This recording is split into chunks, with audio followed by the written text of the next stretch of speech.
The repair shop was the most heartwarming show on television, a place where broken heirlooms were brought back to life, and with them the memories they carried. But what if behind those gentle smiles and soothing tones there was a story nobody saw coming?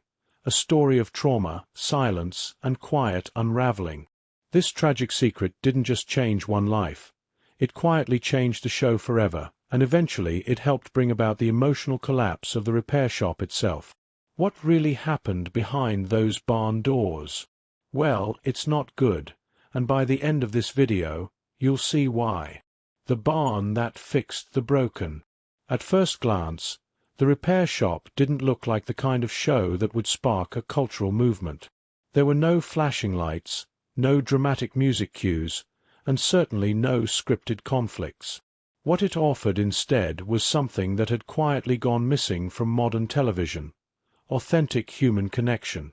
Inside a quiet Sussex barn filled with antique tools and natural light, a team of master craftspeople worked in calm silence to bring broken heirlooms back to life. Every object carried a story, not just about the item itself, but about the people attached to it. A music box that once lulled a child to sleep. A clock that once stood in a grandfather's kitchen. A teddy bear stitched together by a parent long gone. These weren't just repairs. They were acts of emotional archaeology, uncovering layers of memory, trauma, love, and legacy. And this, perhaps, was the secret ingredient of the show's success. It didn't pretend that life was perfect or that damage was shameful. In fact, it leaned into the idea that things, and people, could be worn, scarred, or even shattered and still be made beautiful again. That ethos gave the barn an energy all its own, part workshop, part sanctuary. People cried there, not just the guests but the experts too. There was something sacred about the space. But behind that warmth, there was an unseen weight. Emotional restoration isn't just about the object on the table. It's about holding someone else's grief long enough to help them let it go. Doing that day in and day out under the glare of cameras eventually wears you out. The audience loved the show for its soul. But what they didn't see was that the soul had to come from somewhere, from people who often gave more than they had to. And among those people, few carried as much quiet emotional weight as Susie Fletcher, a woman whose story would soon reveal that even the healers sometimes need healing themselves. Susie Fletcher arrives quietly. When Susie Fletcher first appeared on the repair shop in 2018, she didn't come in with fanfare or big introductions. She simply stepped into the barn, rolled out her leather tools, and got to work. There was a steadiness to her, an immediate calm that made her feel like she'd always been there, even if we'd only just met her. But what most viewers didn't know, and couldn't possibly know, was that her arrival was the result of a life quietly torn apart. Susie had just returned to the UK after spending years abroad. Her husband, Rob, had died from pancreatic cancer. That alone is enough to derail a life. But for Susie, returning home wasn't just about mourning. It was about starting over from the ashes of something far more complicated than anyone could see.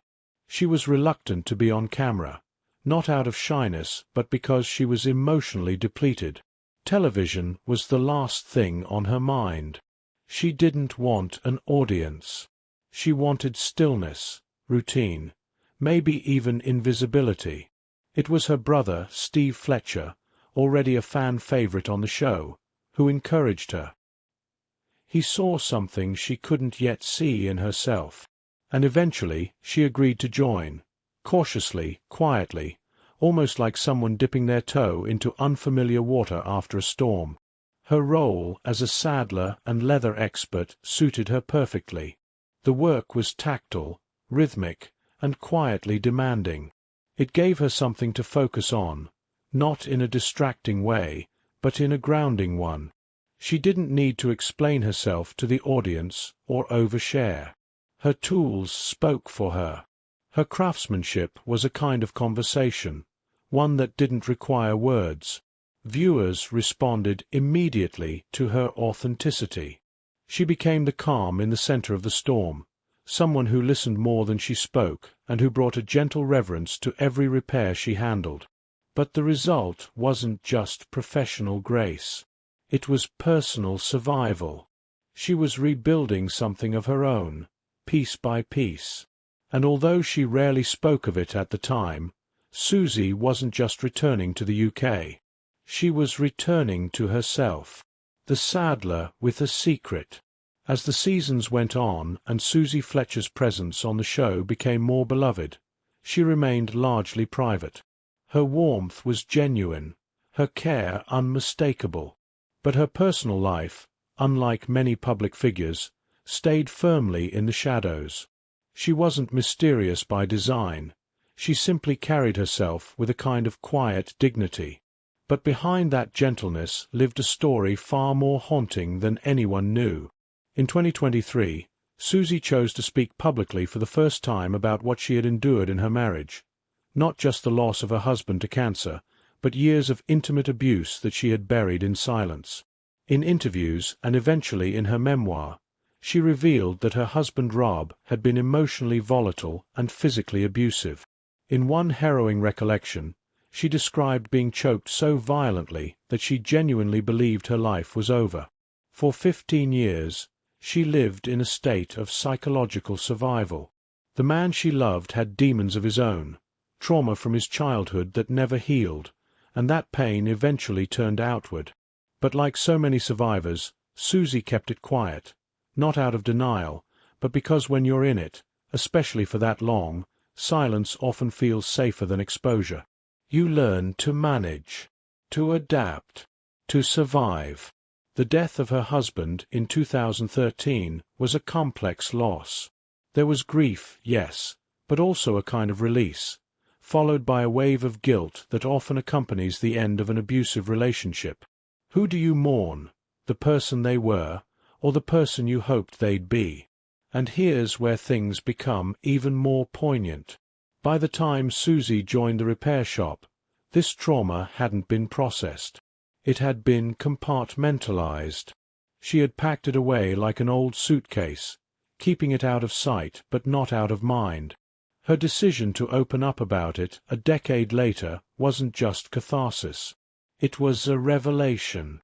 For viewers who had watched her offer comfort to others, the truth hit like a jolt.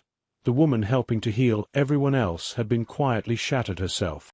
And the barn, as healing as it had been, was just one part of her recovery. The other part was still waiting to be told. Healing on camera, hurting off it. There's a kind of paradox that lives in shows like The Repair Shop. They exist in this gentle in-between space, not quite documentary, not quite fiction, where real people relive emotional moments under the soft glow of camera lights. And for someone like Susie Fletcher, that setup became both a blessing and a burden. On camera, she was serene, composed, the kind of person you'd instinctively trust with something delicate, whether it was a century-old saddle or your own childhood memories. But what viewers couldn't see was how that very atmosphere, that emotional openness the show fostered, often mirrored her own unspoken grief. Working in the barn wasn't just a job for Susie, it was a form of therapy. A way to channel her pain into something precise and useful. The repetition of her work, the measured stitching, the tactile feel of worn leather under her hands became a form of emotional regulation. For trauma survivors, that kind of routine can feel like oxygen. But there was a flip side. Guests would come in, eyes wide with hope, hands trembling as they passed over their family treasures. They would cry. They would laugh, and they would share stories of loss and survival. And Susie, ever graceful, would listen. Sometimes she'd nod quietly. Other times she'd offer gentle words. But more often than not, she'd absorb their emotions like a sponge, showing empathy without ever unloading her own story. Colleagues admired her strength. Richard Biggs even once joked about his crush on her. But beneath the humor was a deep recognition. Susie was carrying more than anyone knew. She was the barn's quiet anchor. She was the person who provided support for everyone else while never asking for anything in return herself. But emotional labor, especially the invisible kind, doesn't go unnoticed by the body. It adds up over time. Even the most resilient individuals begin to sense the underlying weaknesses. Susie was mending objects on camera. But off camera, she was slowly beginning to realize that maybe, just maybe, it was time to start mending herself too. The collapse of the show's symbolic foundation. Jay wasn't just the host. He was the barn's voice, the man who stood in the doorway and told us week after week that every object has a story. And when his story shifted, when scandal replaced sincerity, the audience felt a betrayal not just of trust, but of tone. Suddenly, the soft-spoken, emotionally rich universe of the repair shop had a shadow over it. For someone like Susie, already standing on fragile emotional ground, this was more than just bad press. It was destabilizing. The barn had been her refuge, a safe space she could rely on to stay consistent. And now, even that wasn't immune. Insiders reported that morale dipped. Momentum slowed. The show, once defined by emotional transparency, was now tangled in silence, speculation, and discomfort. And the cracks that had already begun to show, they started to widen. But the most telling part wasn't the scandal itself. It was how the show responded. The BBC downplayed it, postponed things, avoided direct comment. It wasn't just Jay who stepped back. It was clarity. It was honesty, two things that had defined the barn for years. The storm had arrived, and whether or not anyone admitted it, it left damage behind. Cracks in the workshop. After the headlines faded and the public moved on to the next big story, the repair shop didn't implode. It didn't vanish. There were no cancellations, no last episode farewells. Instead, something subtler happened, something quieter. The show began to thin out. Tour dates that had once sold out in minutes were now postponed or quietly downsized. Promotional posters still included familiar faces, but fans began noticing that some of those people, most notably Susie Fletcher, weren't actually appearing. Social media accounts grew less active. Comments from loyal viewers started asking the same question: where is everyone? But the real shift was less about attendance and more about energy. The barn felt different. Something intangible had been lost. That sense of comfort, that feeling of being wrapped in a warm emotional blanket. It wasn't as present anymore.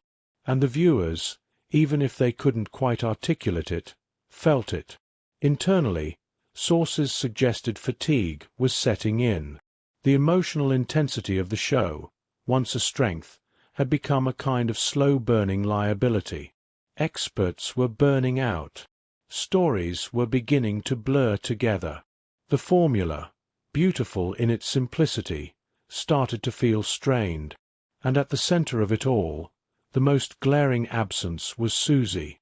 She hadn't made a public exit. There was no farewell moment. But she was gone. And that absence felt louder than any scandal. She had been the emotional core, not flashy, not loud, but steady. Without her, something had shifted. It was like removing the weight from a pendulum. The balance was off. The BBC tried to maintain the illusion. The barn still stood. The lights were still on. But more and more, it began to feel like a museum of what the show used to be. Not a living, breathing space of connection, but a reenactment of one. And all of this was happening without anyone really saying it out loud. But the silence, that was telling. Susie's steps away. It wasn't a headline. It wasn't even an official announcement. But it was there, hidden in plain sight. She hasn't done anything for a year. That quiet remark from fellow repair shop expert Richard Biggs didn't seem intended to make waves. Yet, for fans listening closely, It landed like a slow-motion shockwave. Susie Fletcher, the quiet heart of the show, hadn't appeared in a single episode for over 12 months. No on-screen farewell. No BBC statement. No send-off montage with soft music and a gentle voiceover. Just absolute absence.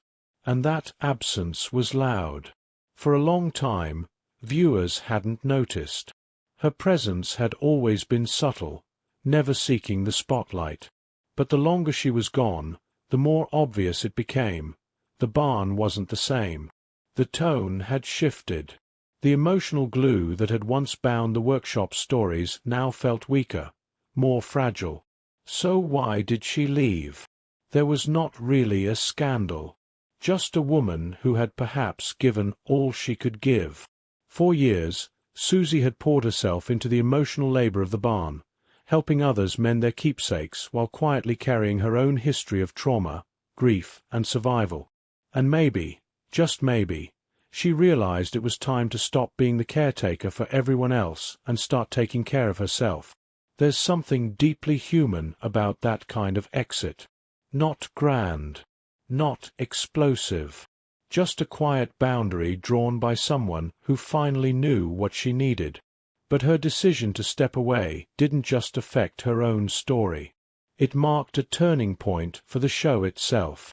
With Susie's quiet departure, something essential slipped through the cracks. Not a ratings loss. Not a budget issue. Something more intangible. Something harder to replace. The soul of the barn. The quiet, steady empathy at its center had begun to fade. The memoir and the mirror. By now, Susie Fletcher's memoir had taken on a life of its own. The Sun Over the Mountains wasn't just a book. It was a mirror. One that didn't just reflect her story, but refracted everything viewers thought they knew about the repair shop. In its pages, Susie detailed her journey from the trauma of an abusive marriage to the slow process of emotional restoration. She wrote not with bitterness, but with clarity, with intention, with a kind of wisdom that comes only from years of reflection. And as she laid her truth bare, it became clear that the story was more than autobiography. The book was a companion piece to the show itself, a behind-the-scenes emotional blueprint of what the series really stood for. Because when you think about it, the repair shop was always a metaphor. The act of fixing broken objects was never really about the objects. It was about grief, about memory, about holding on and letting go. And Susie's life, as she shared it in her memoir, mirrored that exact arc. She had been shattered. Then she found something, a rhythm, a refuge, a workshop where her hands could stay busy while her heart slowly healed. And finally, when she was ready, she walked away. Not broken, but whole in a new way. What made the memoir so powerful wasn't just the revelations it offered. It was what it revealed about the show itself, that its emotional depth wasn't just edited in during post-production. It was real. It came from the people inside the barn. And now, one of those people was telling us, this was real for me too. In doing so, she closed the loop, gave herself and her audience the closure the show had never formally offered. Beyond the barn. And so what happens to a show when its spirit quietly leaves the building? Technically, the repair shop continues. The BBC still accepts submissions. The website is still up. Clips are still shared online. The familiar theme music still plays over reruns. But beneath the surface, something has shifted. You can feel it, like walking into an old house where the furniture is still arranged, but the laughter is missing. Susie's name no longer features in promotional materials. Jay Blades remains a complicated figure, still associated with the show, but distant. His presence somewhat blurred by the unresolved controversy. The rest of the team, they carry on, diligently doing the work.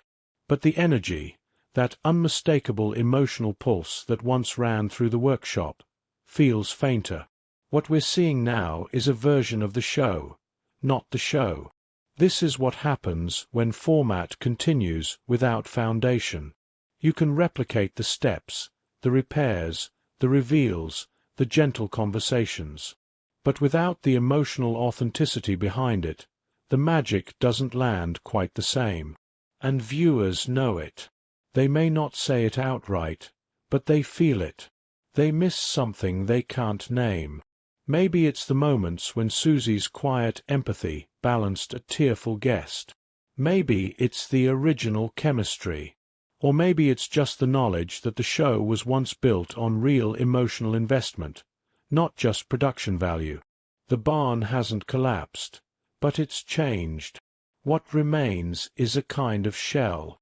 Familiar, functional, but missing the invisible thread that once held it all together. In the end, it wasn't a scandal or a rating drop that caused the ending of the repair shop. It was a tragic secret carried in silence. And by the time anyone saw it clearly, it was too late to fix. Sometimes, when something special breaks, you can fix it. And sometimes, you have to accept that it's time to let it go. The repair shop without a heart. All in all, this is more than just a story. It's something far more human. The repair shop didn't implode overnight. It unraveled slowly, one emotional thread at a time. First through the quiet suffering that went unseen, then through a storm of controversy, and finally, through the quiet exits of the people who gave it heart. Susie Fletcher's tragic secret was the quiet fault line running beneath the entire show. Proof that even in spaces built for healing, the people doing the healing can quietly be breaking. And that's what made the repair shop so special to begin with. It wasn't just about repairs. It was about resilience, about grace. It's about giving people and things the space to be whole again. But resilience has its limits.